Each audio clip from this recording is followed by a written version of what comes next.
On January 7, 2026, a fatal shooting involving a U.S. Immigration and Customs Enforcement agent ignited nationwide outrage after Renee Nicole Good, a 37-year-old U.S. citizen and mother of three, was killed during a federal immigration operation in South Minneapolis. The incident has since become a flashpoint over use of force, federal accountability, and transparency, especially after the FBI took exclusive control of the investigation, cutting out state authorities. What happened?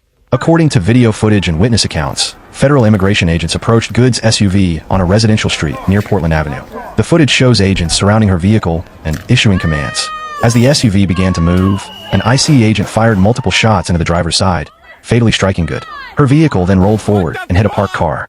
Good was pronounced dead at the scene. Conflicting accounts. Immediately after the shooting, the Department of Homeland Security said the agent acted in self-defense, claiming Good attempted to use her vehicle as a weapon. DHS leadership and President Donald Trump publicly defended the agent's actions, with some officials describing the incident as a form of domestic terrorism. However, local leaders strongly dispute this account. After reviewing video footage, Minnesota Governor Tim Walz and Minneapolis Mayor Jacob Frey said the federal narrative does not align with what the video shows.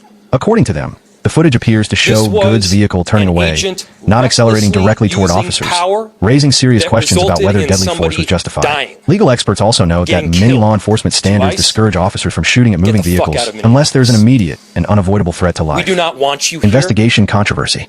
Initially, the case was expected to be investigated jointly by the FBI and the Minnesota Bureau of Criminal Apprehension, or BCA. But within a day, federal authorities reversed course. The FBI assumed full control of the investigation, denying state investigators access to evidence, interviews, and scene materials. As a result, the BCA said it could not continue its work under state standards and formally withdrew from the case.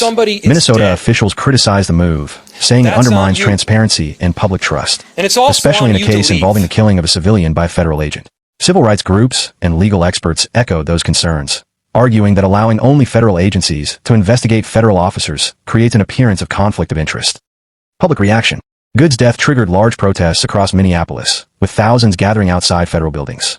Some demonstrations escalated, leading to clashes with federal officers using tear gas and pepper spray. Schools and businesses in parts of the city temporarily closed as authorities braced for unrest. Community members, activists, and elected officials demanded the release of all body camera footage, an independent investigation, and accountability for those involved. Who was Renee Nicole Good? Beyond the controversy, family and friends remember Renee Nicole Good as a poet, community member, and devoted mother. Vigils have been held in her honor, and supporters say her death should not be reduced to political talking points. Her family has called for justice and transparency, saying they want answers, not narratives. Why this matters? This case sits at the intersection of several national debates: the use of force by federal agents, the scope of immigration enforcement, and who investigates law enforcement when deadly force is used. As of now, the FBI's investigation is ongoing, and no charges have been announced. But with disputed evidence, excluded state investigators, and mounting public pressure, the case of Renee Nicole Good is likely to shape discussions around federal accountability for years to come.